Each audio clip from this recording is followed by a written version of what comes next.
Danes, 19. aprila, v ljubljanskem hotelu Excelev poteka prva mednarodna konferenca z naslovom Poti do duševnega zdravja ob izgubi sluha, ki jo organizira Zveza društev gluhih in naglušnih Slovenije v sodelovanju z Evropsko in Svetovno zvezo naglušnih.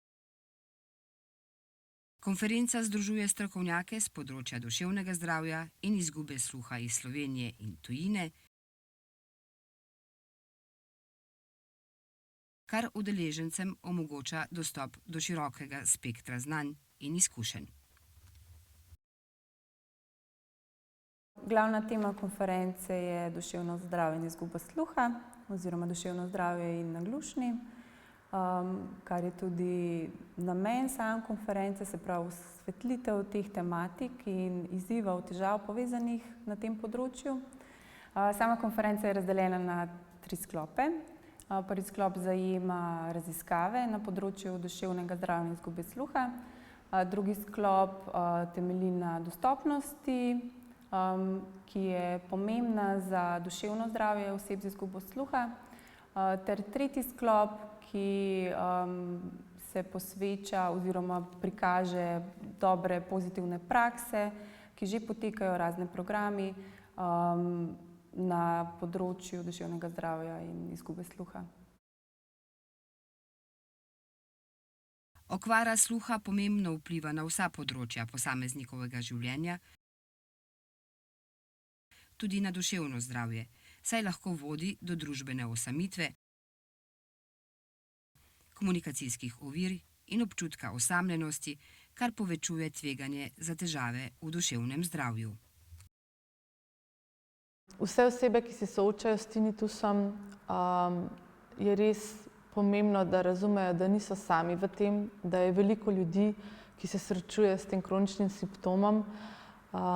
Zato jih vabimo, da se priključijo na naš projekt ali pa v naše pogovorne skupine, kjer lahko dobijo neko pomoč za bolj kakovostno življenje s tinnitusom. Res je pomembno, da osebe z izgubo sluha, ki se soočajo tudi s tinnitusom, obiščejo specialista otorinolaringologa, da pregleda, ali gre za primarni ali sekundarni tinnitus in da potem osebo lahko napoti naprej.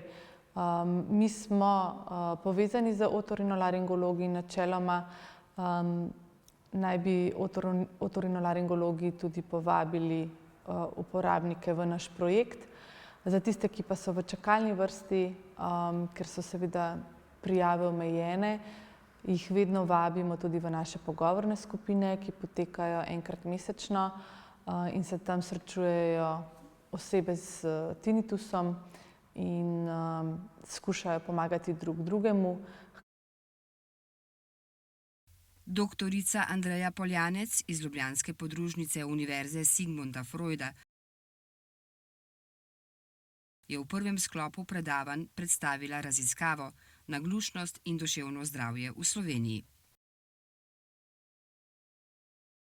Ugotavlja, da posebnih razlik v duševnem zdravju med naglušnimi in slišečimi ni, je pa izpostavila slabše splošno duševno zdravje v populaciji.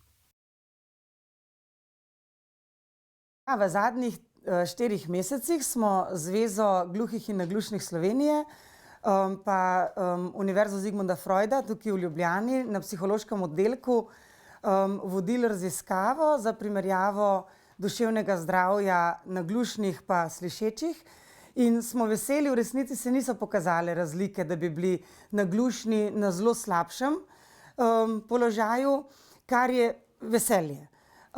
Je pa res, da je raziskava omejena z vzorcem. Večinoma so sodelovali odrasli med 35 in pa 60 letom, tako da to je pač tudi ena omejitev. Tudi sicer se moramo zavedati, da duševno zdravje ni zelo na visokem nivoju pri tudi slišeči populaciji, tako da to ne pomeni, da smo na nek način kar frej, kar se tiče spodbujanja pa bi rekla ozaveščanja ljudi glede skrbi za duševno zdravje. Ampak sem pa res vesela, da v tej raziskavi se niso pokazale statistično pomembne razlike, tako da zgleda, da je ena osnovna higiena in skrb za naglušne kar zadovoljiva, no. Dodala je, da se naglušni lahko poslužujejo pripomočkov, ki jim omogočajo zadovoljiv sluh, pogreša pa več sistemske spodbude za naglušne. Tukaj je potem samo socialno-ekonomski status tudi še velikokrat težava. En vidik, na primer skrbi za naglušne, je skrb za kvalitetno izobraževanje. Za izobraževalni sistem, ki bi omogočal, da bi lahko naglušni dosegali primerljive uspehe, tako da bi rekla širše družbeno, a ne, je res tukaj pomembno. Drug vidik je, torej en vidik je te pripomočki, ja. Drug vidik je pa tudi ena taka lepa podpora teh društev v Sloveniji, ki jih je precej, in se naglušni zbirajo, tudi tisti, ki imajo recimo težjo stopnjo naglušnosti, ki jim pa omogoča druženje in občutek povezanosti pa pripadnosti. Te dva občutka sta za življenje vsakega posameznika ključna. Občutek osamljenosti pa nepovezanosti, občutek, bi rekla, izoliranosti iz družbe ali pa občutek, da ne pripadaš določeni skupini ali pa da nimaš občutka ene take sprejetosti, vse to, kar sem naštela malo z različnimi izrazi, so občutki, ki so najzahtevnejši za posameznika. Predvsem je pomembno, da naglušni s težavami v duševnem zdravju čim prej poiščejo psihosocialno pomoč, ki v Sloveniji je na voljo. Meni pa, da bi država morala več storiti za duševno zdravje gluhih, saj na tem konkretnem področju primanjkuje terapevtov. Psihoterapija v slovenskem prostoru se kvalitetno razvija, tudi neka druga, recimo psihološka ali pa psihosocialna pomoč, in naglušni se v resnici lahko obrnejo tudi na terapevte, ki ne znajo znakovnega jezika v večini primerov, tako da v tem smislu imajo tukaj veliko izbire. Ena stvar, ki se mi zdi, da je mogoče dragocena, je, da terapevt vsaj malo tudi pozna to področje ali pa se potem ima voljo z njim na nek način spoznati, mogoče nekaj več prebrati na to temo, kar je itak ena taka poklicanost terapevtov, bi rekla tak neprenehan razvoj tudi različnih vidikov težav, ki se tičejo, a ne, stroke. Tako da se mi zdi, da za njih ni nek tak problem.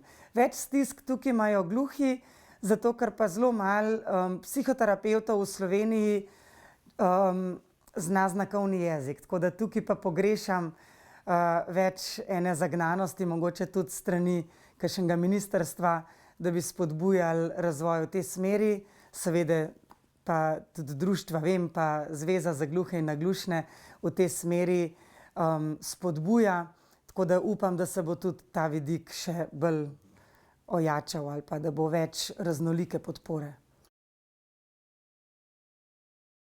Pravočasna diagnoza, uporaba slušnih pripomočkov in psihosocialna podpora lahko znatno izboljšajo kakovost življenja ter duševno in splošno zdravje naglušnih. Poudarjanje pomena duševnega zdravja za ljudi z izgubo sluha pa je ključno za zmanjšanje stigme in za podporo k bolj vključujoči družbi.